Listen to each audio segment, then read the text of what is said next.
नमस्कार दोस्तों, मैं हूं मीरा देवी, खबर लहरिया से ब्यूरो चीफ। मेरे शो राजनीति रस राय में एक बारी फिर से आपका बहुत बहुत स्वागत है। तो साथियों, आप सब जानते हैं कि 15 सितंबर को अंतर्राष्ट्रीय लोकतंत्र दिवस है और इस दिन लोग खुल करके लोकतंत्र के बारे में बात करेंगे, चर्चा करेंगे। आज की स्थिति को और माहौल को देखते हुए इस लोकतंत्र को लेकर के मेरे तो हज़ार सवाल हैं। अगर आपके भी हैं सवाल तो आइए मिल कर के लोकतंत्र को लेकर के चर्चा करते हैं।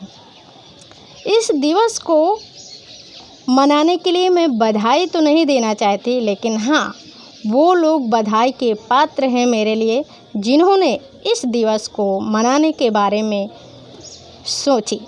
पूरी दुनिया में 15 सितंबर को लोकतंत्र दिवस मनाया जाता है। इस कार्यक्रम का मुख्य उद्देश्य है कि बेहतरीन जीवन और सुशासन पद्धति को दुनिया के अंतिम छोर तक लागू किया जा सके। लेकिन आज की स्थिति को देखते हुए इसके मायने बदल गए हैं और आज जो देखा जा रहा है वह यह है कि चुनावी प्रक्रिया और लोकतांत्रिक प्रावधानों के आधार पर ही लोकतंत्र को देखा जा रहा है। सबसे पहले संयुक्त राष्ट्र महासभा ने 2007 में एक प्रस्ताव पारित करके इसको लागू किया था और 2008 में सबसे पहले ये मनाया गया था। तब से ये लगातार मनाया जाने लगा है। लोकतंत्र का अर्थ है सिर्फ लोगों के द्वारा और लोगों के ही लिए नहीं, इसका व्यापक अर्थ मतलब कि एक बड़े पैमाने पर अगर इसको देखा जाए तो लोकतंत्र का अर्थ है कि सामाजिक, आर्थिक, राजनीतिक और सांस्कृतिक लोकतंत्र, मतलब कि उस देश में रहने वाले हर एक व्यक्ति को समाज में एक समान अवसर प्राप्त हों और राजनीति में उसको भी भागीदारी मिले, उसको मान सम्मान मिले और आर्थिक रूप से भी एक समान अधिकार प्राप्त हो। आज की स्थिति और माहौल को देखते हुए क्या आपको लगता है कि लोकतंत्र के कोई मायने रह गए हैं? भला नहीं ना। सबसे बड़ी मज़ेदार बात तो ये है कि भारत देश के अंदर ही सबसे बड़ा लोकतंत्र मौजूद है। इसका मतलब ही कि दुनिया भर में सबसे बड़ा लोकतांत्रिक देश भारत ही है। सबूत के तौर पे आप ये कह सकते हैं कि भारत देश के अंदर रहने वाले लगभग 60 करोड़ मतदाता वोट दे करके सरकार चुनते हैं, सरकार बनाते हैं। वहीं पर देशों का सबसे बड़ा देश, जिसको आप देशों का मुखिया भी बोल सकते हैं, अमेरिका में राष्ट्रपति का चुनाव होता है। खैर, भारत एक सबसे बड़ा लोकतांत्रिक देश होने के बावजूद भी यहाँ के सुप्रीम कोर्ट और हाई कोर्ट न्याय की चिंता नहीं करते। इन कोर्टों में बैठने वाले जज न्यायिक व्यवस्था पर ध्यान नहीं देते। जहाँ के जज खुद अपने ही केस में सुनवाई करते हों, बरी हो जाते हों, वहाँ का लोकतांत्रिक देश पर कितने ज़्यादा सवाल खड़े हो सकते हैं। ऐसा लोकतांत्रिक देश अगर कोई है तो वो है भारत। आप छोटे स्तर की बात करिए। अगर मैं बात करूं अपने रिपोर्टिंग के अनुभव से, तो हर रोज़ ऐसे मामले होते हैं जहां पर लोग न्याय की गुहार लगाने के लिए अधिकारियों की चौखट में सुबह से 10 बजे से और शाम 5 बजे तक, मतलब जब तक विभाग खुले रहते हैं, लोग न्याय की उम्मीद लेकर के लाइन लगाए खड़े रहते हैं। घंटों अधिकारियों का इंतज़ार करते हैं मिलने के लिए, उनसे ये उम्मीद लगाने के लिए कि शायद वो सुनवाई कर दें। कितनी बारी दरखास्त देते हैं लेकिन न्याय बहुत कम ही मिलता है। मैं सारे केसों की बात नहीं करती हूँ। अगर न्याय होता भी है तो वो किसी के बताने की बात नहीं है। यहाँ पर सब लोग जानते हैं कि किस तरह की न्यायिक व्यवस्था हो गई है, कितना अधिकारी विभाग कार्यवाही करते हैं। सबसे बड़ा उदाहरण तो इस कोविड-19 के समय आप देख सकते हैं कि अधिकारियों ने जनता से दूरियां तक बना ली हैं।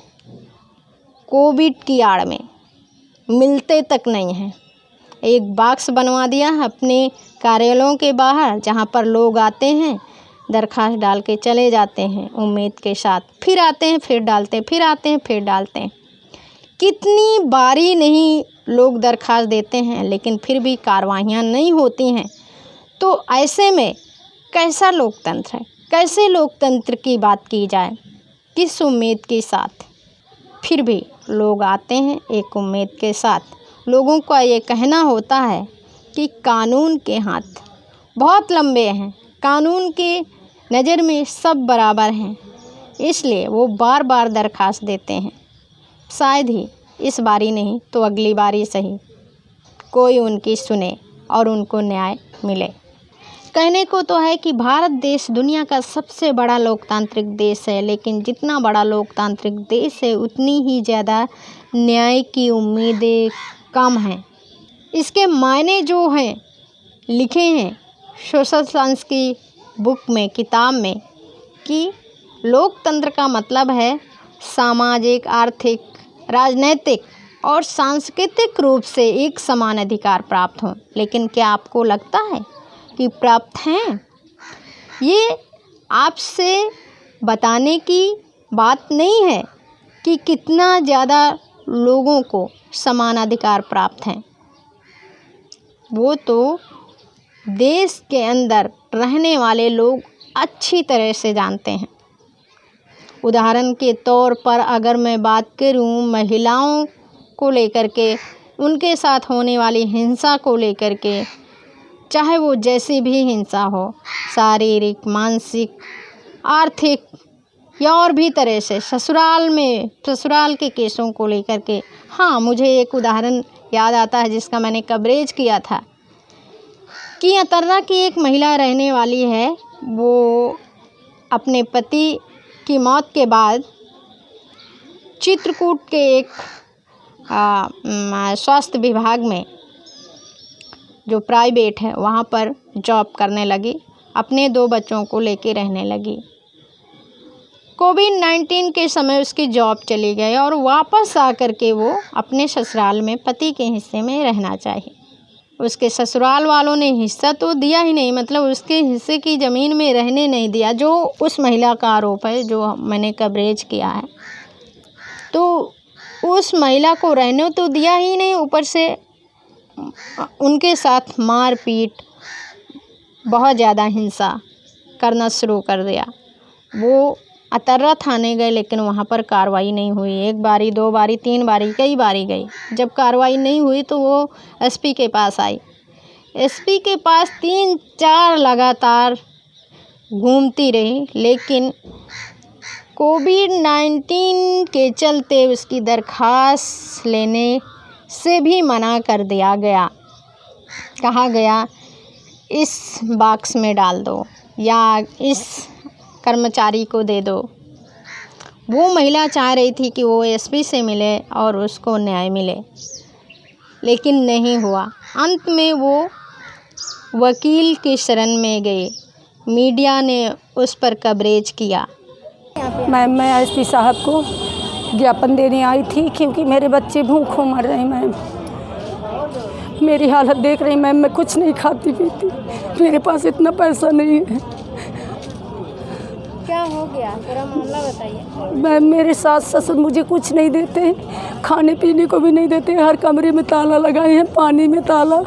मैं बाहर से तब पानी लाती हूँ, उनको भी गाली गलौज मार कहते धमकाते हैं, और मेरे बच्चों को कहते कुछ नहीं है, तुम्हारे पति को मार डाला, तुम्हें भी मार देंगे। और मैम, मुझे कुछ नहीं देते, घर में कुछ भी नहीं देते, अभी मतलब कोई चीज़ ही नहीं देते। यहाँ तक कि लोटा भी पड़ोस से ला के रखी हूँ पानी पीने को, पड़ोस वाले भी बर्तन नहीं देते। मैम, कहते तुम्हारा ससुर गाली गलौज करेगा, हमें डर लगता है। ऐसा क्यों कर रहे हैं? मैम, वो नहीं देना चाहते, कहते तुम्हें नहीं दूंगा, ऐसा ना तुम्हारे बच्चों को, जाओ चाहे मर जाओ, चाहे जो कुछ करो। तो उस समय आप कैसे चला रहे हैं? मैं अतर्रा से जब जाती हूँ तो 2-2 समोसे इन्हें खिलाती हूँ, और सुबह जब निकलती हूँ तो खिलाती हूँ, और इस तरह मैं अपने बच्चों को यहाँ से पानी लेके अतर्रा से जाती हूँ। पिलाती हूँ मैम, रात भर मैं ताकती हूँ। इनके गुंडे मैम छत में घूमते हैं, भांजे गाली गलौज करते हैं, तो 12 बजे तक मैं सो लेती हूँ ज़मीन में। 12 के बाद मैं अपनी बिटिया को जगाती हूँ, मैं तुम बेटा तुम सो, अब मैं जागती हूँ। इस तरह मैम रात में गाली गलौज मार पीट सब करते हैं। अपना घाव दिखाओ कैसे ढकेला है चाचा ने, मैम दिखा दो ना। ये ढकेला तो लकड़ी से लड़की टकरा गई। ये पैंट टाइट है मैम, ये थोड़ा थोड़ा लगा, ये यहाँ इसका उस घर में तो आपका भी हिस्सा है मैम, लेकिन कहती है तुम्हें नहीं देंगे, चाहे जहाँ चली जाओ। तो मैम पहले वो गंदे आचरण का था और मेरे पति सीधे साधे थे, तो मैं पता नहीं क्या हो गया मेरे से, वो नहीं मानते मैम मुझे। मेरे बच्चों को कहती जहाँ वो मर गया ये भी मर जाए। यहाँ अतर्रा पुलिस के सामने बोले हैं मैम, वो भी थी लेडीज़ पुलिस, अतर्रा पुलिस, कोई कुछ नहीं करता मैम। मैं अतर्रा पुलिस जाती हूँ, मुझे भगा दिया जाता है। 4 बजे बैठी रही, फिर 7 बज गए, 11 बजे की गई मैम। मैं परेशान, हम लोग कितने दिन से आप परेशान हैं? मैम मैं 7 दिन से अभी परेशान हूँ। वैसे मैं 18 साल से वो मुझे घुसने नहीं देते, हमेशा मारपीट, जब भी जाती हूँ मारपीट गाली गलौज और भगा देते हैं मैम। रहती कहाँ है? मैम मैं चित्रकूट में मेहनत मजदूरी करती थी। कोरोना के कारण मुझे वहाँ से भी कहा गया कि अभी नहीं रखा जाएगा, मजदूरी भी नहीं मिलती मैम कि मैं बच्चों को पाल सकूं। तो मैं यहाँ आई थी कि मैं अपने बच्चों का भरण पोषण करूँगी और अपने बाबा से कहूँगी कि मेरा हिस्सा दे दो, मैं अपने बच्चों को करूँ। लेकिन मैम वो कुछ नहीं देते, दबंग कुछ किस्म के हैं मैम, गांव भी उनको डरता है। किस तरह का, आपको किस तरह का डर रहता है? मैम इनको मार डालना चाहता है। कूलर में करंट 8 दिन, उस दिन भी आपको बताया था लाइट बिजली बिल कटी है, और कल करंट जोड़ दिया मैम कि हम रोज़ जाते थे 6 बजे 7 बजे, कल हम 4 बजे पहुंच गए तो देख लिया मैम, और नहीं तो अंधेरा होता, बल्ब निकाले हैं तो हम तो मर ही जाते। और उसका लेके विज्ञापन आई हूँ मैम। तब जाके कहीं पुलिस ने उसकी सुनना शुरू किया। अब सुनवाई तो शुरू करना एक आम बात है, NCR लिख लेना या उसमें FIR भी लिख लेना, लेकिन उसके आगे कार्रवाई करना, उसको हिस्सा दिला पाना शायद थी उसको एक लंबा समय लग जाए। तो ये है लोकतांत्रिक व्यवस्था जो बहुत ज़्यादा गड़बड़ाई है, चरमराई है। ये एक छोटी सी बात है, एक महिला को न्याय देना, और जहाँ पर ये बात कही जाती है कि दुनिया का सबसे बड़ा लोकतांत्रिक देश अगर है तो भारत है। मुफ्तखोरी की राजनीतिक संस्कृति ने भारत में नैतिकता और नागरिक बोध का भी खतरनाक संकट खड़ा कर दिया है।